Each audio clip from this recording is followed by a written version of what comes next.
Januarja leta 2016 je po 113 letih delovanja ugasnil Peko. Slovensko podjetje, ki je po mnenju mnogih izdelovalo ene najbolj kakovostnih čevljev, za Slovence pa ima tudi posebno čustveno vrednost. Konec februarja letos bo ponovna že 5. dražba Peka v stečaju. Začetna cena na prvi dražbi je bila že 720 tisoč evrov. Zadnja se je ustavila pri znesku 100 tisoč evrov. Podjetja zaenkrat ni kupil še nihče. Se je pa leta 2016 oblikovala zadruga Peko Kooperativa, ki sicer ni lastnik blagovne znamke Peko, si jo pa želi kupiti. Zaradi tega poziva Slovence, tako fizične kot pravne osebe, k nakupu solastniškega deleža. Z zbranim denarjem bi odkupili blagovno znamko, Pekove kroje, kopita, sekalne nože, prototipe in ves arhiv podjetja, ki predstavlja slovensko gospodarsko in kulturno dediščino. Z nami v studiu je danes z Vrhnike Andreja Repše, vršilka dolžnosti predsednice Peko Kooperative. Lepo pozdravljeni. Dobar dan. Peko Kooperativa zaenkrat torej še ni lastnik blagovne znamke Peko, prav tako niste Peko v stečaju. Najprej, kdo je torej skupina, ki sestavlja Peko Kooperativo? Najprej bi lepo pozdravila vse gledalce in hkrati tudi naše zadružnike, ki jih je iz tega konca kar veliko. Peko Kooperativa smo trenutno recimo 1600 zadružnikov in pa 30 poslovnih subjektov.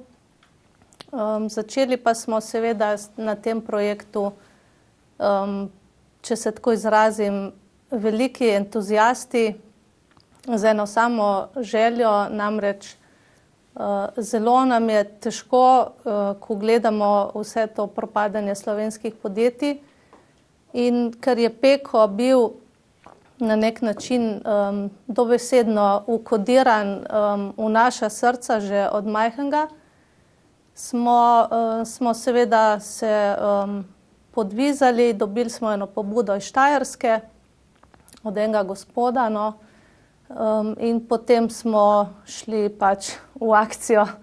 Tako da v bistvu ogrodje te ekipe, ki vleče to lokomotivo naprej, smo res veliki entuzijasti. Na Facebook strani in tudi na strani Peko Kooperative torej pozivate k nakupu deleža v vaši zadrugi Peko Kooperativa. Sedaj je solastniške deleže, kot ste že dejali, kupilo okoli 1600 Slovencev. Najmanjši delež je 20 evrov za fizične osebe, za pravne 100, za gospodarstvo 500 in za občine 5000.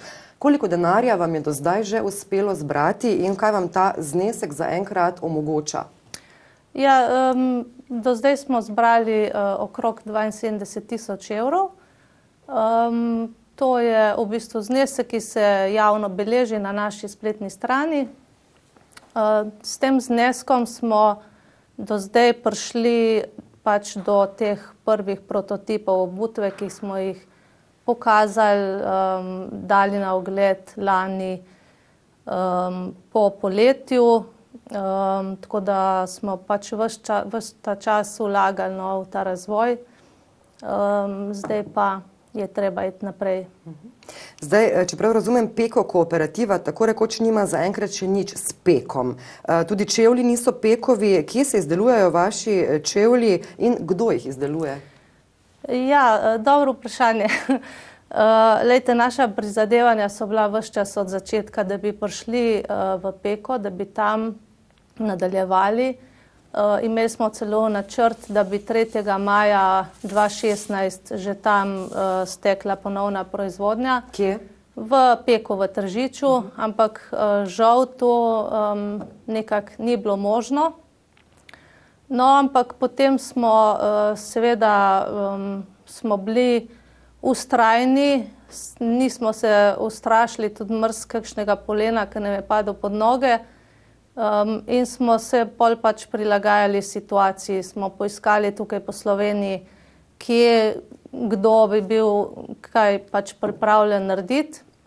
No in smo tudi seveda našli. Delno smo pa pač glede podplatov pa smo šli v Italijo, ker je tudi časa nekako nam zmanjka, da bi tukaj še koga učili, ker imamo eno specifiko v podplatih. Pač naredili smo podplate, ki imajo vgrajen les. No in smo to potem najlažje naredili v Italiji. Torej, dizajnerji so italijanski? Ne. Dizajnerko, oblikovalko imamo Slovenko, ki sicer predava na Beneški fakulteti za modno oblikovanje. Koliko parov čevljev pa vam je zaenkrat uspelo že prodati, zaenkrat samo torej preko spletne trgovine? In zdaj eno dejstvo, ki najbolj nekako bode v oči in tudi po izjavah oziroma komentarjih na Facebooku najbolj moti ljudi, so cene vaših čevljev, ki segajo med 200 in 500 evrov za en par. Ja, zdaj, stvar je taka, ne, mi smo šli že v štartu samem smo se odločili, da na način, kot je včasih delal Peko, čeprav je delal kvalitetne čevlje, na tak način se enostavno ne moramo iti. Po vseh analizah, ki smo jih naredili, po vseh informacijah, ki smo jih pridobili, je izgledala prodaja kvalitetnih Pekovih čevljev približno takole, če malo v karikaturi povem. Recimo, proizvodni stroški so bili 100 evrov, prodajali so jih pa za 70, ker če imaš ti ves čas na voljo sredstva, ki ti jih daje država, pol ni problem delati, ne. Seveda, ljudje so tu z veseljem kupovali.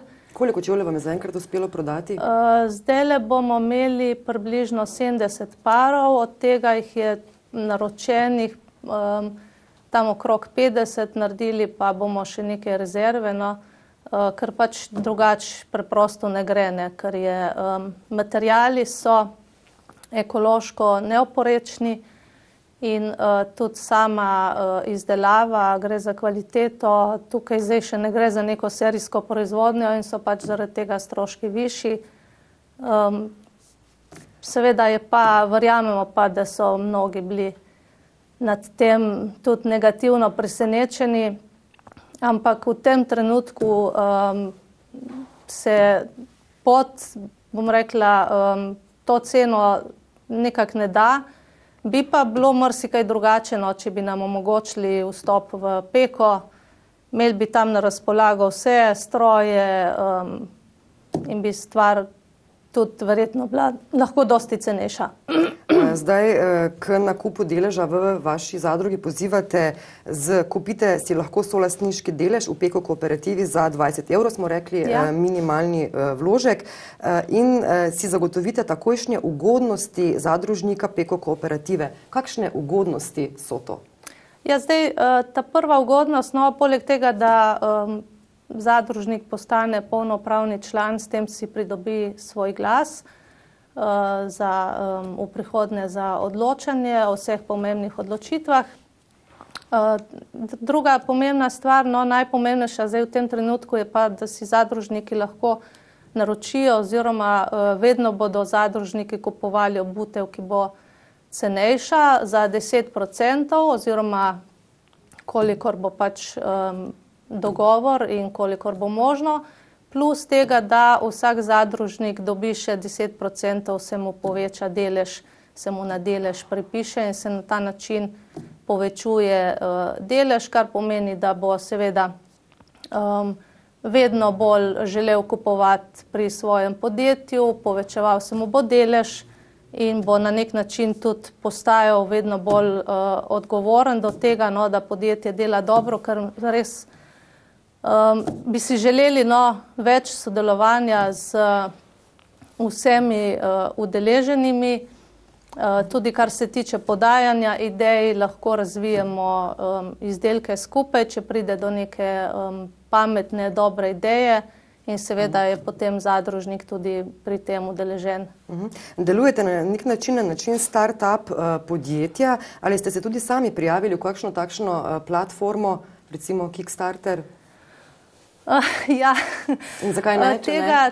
Tega smo imeli kar veliko debate in diskusije že na začetku, ampak smo tudi poskušali priti do ljudi, ki so te stvari že probali, ki se s tem ukvarjajo, ampak vse veste, ponavadi se stvari končajo vedno pri denarju, žal.